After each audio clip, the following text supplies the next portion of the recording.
अस्सलामुअलैकुम, मैं हूं सैयद रजी। हेडलाइंस आप जान चुके हैं। अहम खबर दें आपको। 9 मई वाक़या, शाह महमूद कुरैशी की दरख्वास्त जमानत मंजूर कर ली गई है। तफसीलात जान लेते हैं बोल न्यूज़ के नुमाइंदे एहतिशाम अली अब्बासी से। एहतिशाम, क्या तफसीलात हैं?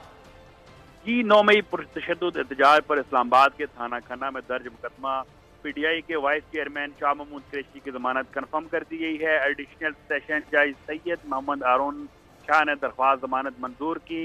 शाह महमूद कुरैशी के वकील अली बुहारी ने अदालत से इस्तदा की कि पुलिस ने बगैर किसी सबूत के शाह महमूद कुरैशी को मुलव्वस करने की कोशिश की है। शाह महमूद कुरैशी ना वक़्वे पर मौजूद है, ना कोई बयान दिया है। शाह महमूद कुरैशी पर पुरतशद्दुद एहतजाज में ईमा का इल्ज़ाम है।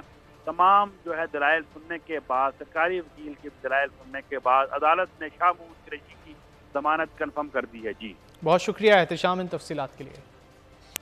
खबर दें आपको कराची से। कोरंगी नासिर जम के करीब मुबैना